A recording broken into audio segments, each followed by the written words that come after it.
going on, guys? Benji here again with y'all for another character talk in this quarantine season. I hope that you guys are doing well and hope this video encourage you guys and y'all are able to ponder this and kind of contemplate some of these things over the next couple days. So the character trait that we're going to talk about today is probably one of the harder ones for us to graft into who we are. It's definitely one of the harder ones for us to attain. And I say attain because the topic we're going to talk about is forgiveness. And I think we can all agree that forgiveness is not something that we as people are naturally born with.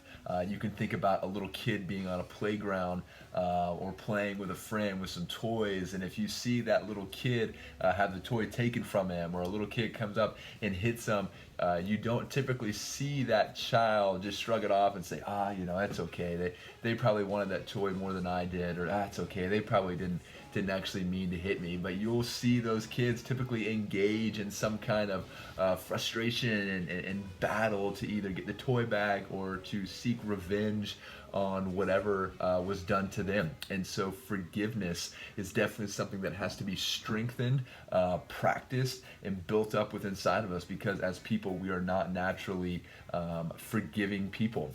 We want our revenge at times, and we want to get back what was wrong to us. And so the definition of forgiveness is acknowledging that you've been wronged, but being willing to step away from the anger and the bitterness and the resentment of what's been done to you. So again, I think a misconception can be that forgiveness is whatever's been done to me, however I was hurt, I just have to let it go and accept it and let that person just kind of be freed of the wrong that they did. And I don't necessarily believe that's truly fully the case. I think that we have the ability to recognize that we have been wronged, but the forgiveness piece of that is recognizing it and being willing to put that behind us, and being willing to step away from the anger and the bitterness and the frustration that unforgiveness can bring. I think we can probably all look back at a time to where unforgiveness was in our hearts towards something, and typically unforgiveness doesn't affect the other person.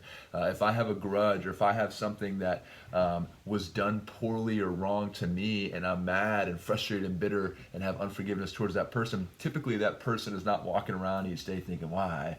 I really wish Benji could move on from that. I really wish he would forgive me in his heart. And typically they don't feel that. We are the ones that are now just ridden and full of this bitterness and this frustration and this anger every time we think about what it is that has happened. And so unforgiveness actually affects us as opposed to affecting the other person. And so again, it has to be the ability that we have to work towards walking away, stepping away, saying, you know what, I'm willing to move forward in this relationship and extend forgiveness to that person. So I want to read a story here. Then I want to follow it up with just a few things and a couple takeaway questions for you guys to ponder. And so the story goes like this. It says, how many of you guys have ever heard of Joseph Kony? He was a man in Central Africa who has done many horrible things. He put himself on a pedestal and then used vulnerable people to further his agenda. He has kidnapped children, sometimes as young as 5 or 6 years old, and given them guns and made them fight in his army. Others who resisted what he did, he would have them killed immediately. There's a little known story about a man during this time whose life was forever changed by Kony, and his name was Chad, and his life was changed by Kony and what the army did to his family. Chad lived in a smaller village in Central African nation, and when he was 7, Kony's army came through and terrorized Chad's village. The army took Chad's 3 brothers and 2 sisters and had his parents killed. He would never forget the soldiers who locked his parents in their small hut and set it on fire.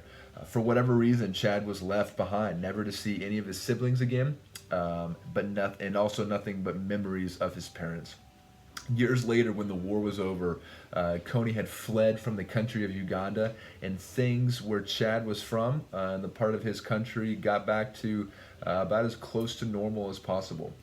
It was then that Chad had an encounter that would challenge and change him forever. As he walked through the marketplace one day, he saw a face that rushed back these memories and these horrifying images from his past. He knew immediately that it was one of the soldiers who had set his hut with his parents screaming inside on fire.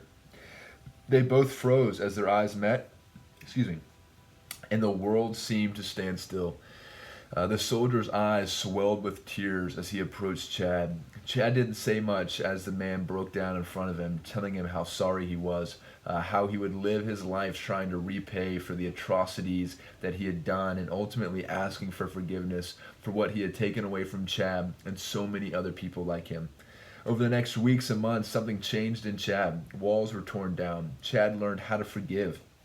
Chad gained more peace than he had ever had in his life because he was able to let go of the hate and anger and rage that had filled his heart.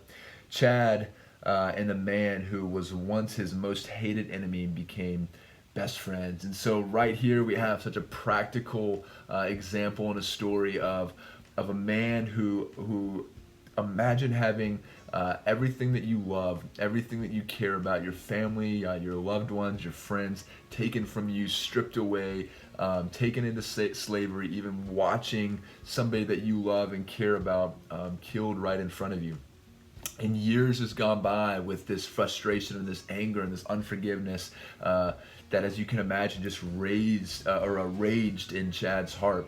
And one day he had an opportunity to confront that unforgiveness and that fear and those past hurts. And Chad was able, with probably unbelievable strength, he found to forgive that guy. And it says that this peace and forgiveness and love and a friendship was bonded through this soldier who had terrorized his family and in Chad. And so just to wrap things up, that forgiveness is a characteristic that we have to realize that no one is perfect.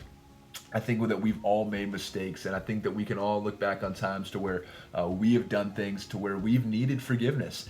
And who are we who are probably so prone to ask for forgiveness to also withhold that from other people? And so I think we have to take so many steps back at times to realize, I've been forgiven so much. There's so many people who I've hurt or wronged, and I've needed forgiveness for things that I've done. And I need to be able to return that. I know there's going to be times where people are going to do things that are going to hurt me, and I need to be very quick to extend that forgiveness and restore those relationships, because again, the frustration and the unforgiveness only affects us. It only affects our hearts, and it only makes your stomach hurt, and it only gives you anger.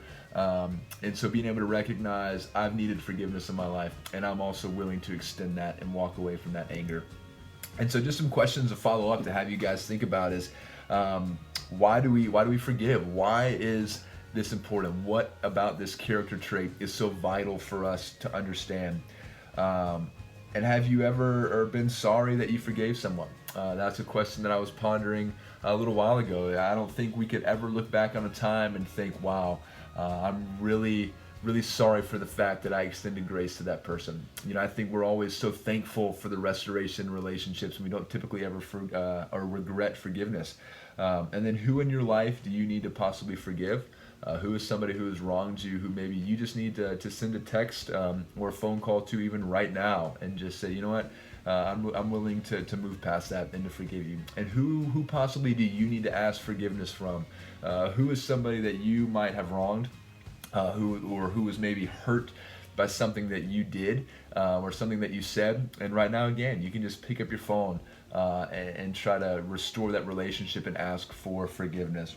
And I guarantee you that there's this peace and there's this relief feeling of being able to breathe once we are able to restore those relationships. And so I want to encourage you guys with that. I want to press in and have forgiveness be what we think and ponder over the next couple days, and to seek out opportunities and possibly where we need to extend forgiveness and even where we need to ask Him. So I hope this encourages you guys. I hope this gives you something to ponder over the next couple days. And I hope you guys continue to seek out many ways to continue to build our character over the next days and weeks.